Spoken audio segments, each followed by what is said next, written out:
Si Pak pencari rumputnya bilang nggak ada rumah di sini adanya pohon-pohon pisang doang gitu kan.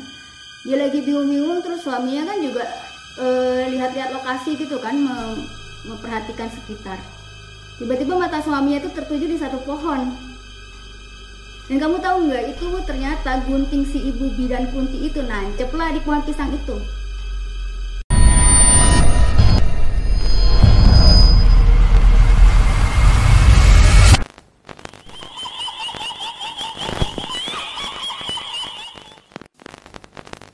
Assalamualaikum warahmatullahi wabarakatuh. Terima kasih ya guys sudah balik lagi ke channel aku.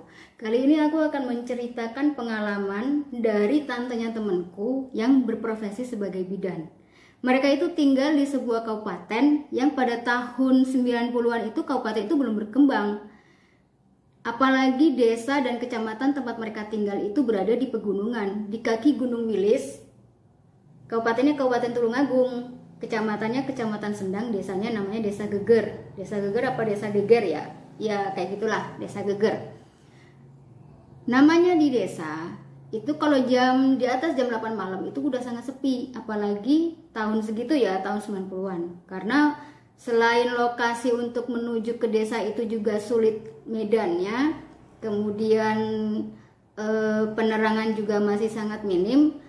Jumlah penduduk yang mempunyai kendaraan motor itu masih sangat sedikit. Mayoritas penduduk di sana itu profesinya tuh selain petani sayur, petani cabai, petani padi, dia juga berprofesi sebagai peternak sapi perah. Jadi mungkin lokasinya itu seperti di daerah Bandung Pengalengan gitu kali ya. Dan juga ada kebun teh, jadi juga ada orang yang berprofesi sebagai pemetik teh. Tapi kebun tehnya itu mungkin nggak sebesar perkebunan teh di daerah lain. Nah, karena waktu itu Bu Bidan itu baru membuka prakteknya sebagai bidan di desa itu, bisa jadi beliau itu satu-satunya bidan di desa itu, bahkan di Kecamatan Sendang itu. Dan beliau itu nggak pernah menolak siapapun yang datang untuk minta bantuan kepada beliau. Bu Bidan ini masih muda, ceritanya baru nikah nih. Nah, malam itu jam 10:30 malam, tiba-tiba rumahnya itu diketuk sama seseorang. Kemudian Bu Bidan keluar. Bu Bidan udah bobok tuh waktu itu, udah tidur, terus dia keluar. Ternyata ada seorang bapak yang minta tolong untuk dibantu karena istrinya mau melahirkan. Nah, karena Bu Bidan ini orang yang nggak pernah nolak siapapun yang minta bantuan dia, akhirnya dia ngomong, "Pak, sebentar ya, saya mau siapkan alat-alatnya dulu." Akhirnya bapaknya setuju. Selesai menyiapkan alat-alat untuk menolong membantu melahirkan, Bu Bidan ini membangunkan suaminya supaya mau mengantar dia ke lokasi itu. Ternyata suaminya nggak bangun-bangun. Nah, karena suaminya nggak bangun-bangun, akhirnya Bu Bidan bilang gini, "Pak, saya sama bapak saja, tapi nanti kalau sudah selesai, saya minta tolong diantar pulang lagi ya." Akhirnya bapaknya setuju. Nah, berangkatlah mereka menuju lokasi tempat si bapak itu tinggal. Sepanjang perjalanan, si bapak itu diem aja. Dan Bu Bidan juga diem aja kan, karena bapaknya nggak ngomong. Dan sampai di lokasi tempat bapak itu tinggal, ternyata di sana itu udah banyak orang yang nunggu di depan rumah si bapak. Dan rumah si bapak itu besar dan megah gitu loh. Dan Ibu Bidan itu sebenarnya dia bertanya-tanya juga, kalau rumahnya segede ini kenapa kok motor yang dia pakai untuk jemput Bu Bidan itu motor yang, kamu tahu nggak kalau misalkan kamu pergi ke tempat-tempat pegunungan terus ada petani-petani atau pencari rumput yang bawa rumput, naik motor bawa rumput banyak di belakangnya, ya kayak gitu motornya. Kalau orang desa bilang motor kalong kan. Tapi dia udah nggak mengindahkan itu, yang dia pikir ya udah yang penting aku bisa menolong istrinya melahirkan gitu aja. Dan anehnya orang-orang di sekitar rumah bapak tadi itu nggak ada yang bersuara, nggak ada yang ngobrol, nggak ada yang bersuara, tapi mereka hanya mengangguk aja ketika Bu Bidan mau masuk ke dalam rumah. Akhirnya Bu Bidan membantu proses melahirkan si istri dari si bapak itu. Dan katanya sih waktu itu proses melahirkannya cukup susah karena dikatakan kalau si bayi di dalam perut ibu itu sungsang. Jadi prosesnya cukup lama dan cukup susah sampai menjelang subuh, tapi akhirnya bisa dilahirkan dengan selamat. Setelah selesai menolong, terus Bu Bidan berkemas, Bu Bidan itu dikasih uang sama bapaknya tadi. Dan karena udah capek, ngantuk dan pengen buru-buru pulang, dia udah nggak lihat lagi uang yang dikasih, langsung dimasukkan ke tasnya dia.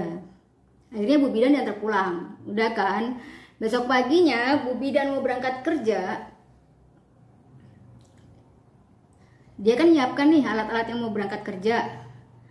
Ternyata dia ngeliat guntingnya tuh nggak tahu ya gunting buat apa, nggak dikasih tahu. Pokoknya dia tuh nggak ada guntingnya gitu kan. Terus dia bilang sama suaminya, "Mas, nanti kalau mau ngantar saya kerja, kita mampir dulu ya ke rumah yang tadi malam, yang ke rumahnya si bapak itu," gitu kan. Terus akhirnya suaminya oke gitu. Nah, sampailah dia diantar suaminya tuh ke tempat yang semalam dia datengin. Ternyata sampai di sana itu nggak ada rumah di situ. Yang ada itu cuman pohon-pohon pisang, kebun pisang sama kayak rumput-rumput gajah apa rumput liar gitulah. Si Bu Bidan bingung kan, kok nggak ada rumah, perasaan di sini, di tikungan ini gitu kan. Terus suaminya bilang, "Kamu salah orang, maksudnya kamu salah daerah, mungkin bukan di sini." "Enggak, Bu Kunti itu tetap ngotot." Namanya Ibu Kunti kan, Bu Kunti tetap ngotot, "Di sini loh, di sini," dia bilang gitu. Waktu mereka lagi debat-debat gitu, terus ada tuh bapak pencari rumput, orang Ramban gitu kan. Terus dia nanya sama si bapak, "Pak, di sini ada rumah nggak?" Dia nggak nyebutin nama ya. "Ada rumah nggak di sini? Tadi malam saya tuh nolongin orang melahirkan di sini." Si Pak pencari rumputnya bilang, "Nggak ada rumah di sini. Di sini adanya pohon-pohon pisang doang," gitu kan. Dia lagi bingung-bingung, terus suaminya kan juga lihat-lihat lokasi gitu kan, memperhatikan sekitar. Tiba-tiba mata suaminya itu tertuju di satu pohon. Dan kamu tahu nggak, itu ternyata gunting si Ibu Bidan Kunti itu nancep lah di pohon pisang itu. "Itu gunting kamu bukan?" kata suaminya. Ya gue merinding. Bu Bidan liatin gitu. Iya, itu gunting dia ternyata. Terus akhirnya kan dia langsung ingat tuh, semalam dia dikasih uang. Dibukalah cepat-cepat itu tasnya. Dia buka dompetnya. Ada uang, di situ ada uang, tapi uangnya itu bukan uang pada umumnya, bukan uang Negara Kesatuan Republik Indonesia, bukan. Nggak tahu uang apa dan nominalnya berapa, nggak tahu. Pokoknya itu uang yang nggak jelas, uang kuno nggak jelas gitu. Pahamlah beliau kalau yang semalam dia tolong itu ternyata bukan manusia, mungkin bangsa jin ya gitu. Cuman alhamdulillahnya bangsa jinnya itu termasuk jin yang baik, atau mungkin karena memang jinnya itu butuh pertolongan si Ibu Bidan untuk membantu istrinya melahirkan. Mungkin di bangsa jin, di dunia jin tuh mungkin nggak ada bidan kali ya. Nah, akhirnya uang itu disimpan tuh sama Bu Bidan. Dan sejak saat itu Bu Bidan itu dia sangat kondang. Banyak orang datang ke beliau untuk minta bantuan, dibantu melahirkan, lagi sakit. Ndelala Ibu Bidan ini kan Ibu Bidan yang baik hati. Dia nggak pernah pilih-pilih pasien dan dia nggak pernah pamrih. Dikasih berapapun zaman segitu dia akan terima. Dan itu yang membuat Ibu Bidan itu sangat terkenal di Kecamatan Sendang itu, bahkan mungkin di Kabupaten Tulungagung. Namanya Bu Bidan Kunti. Kabarnya orang sakit pun datang ke situ, begitu ditangani sama bidan bisa sembuh. Orang melahirkan sesulit apapun ditangani Bu Bidan Kunti pasti bisa melahirkan dengan normal.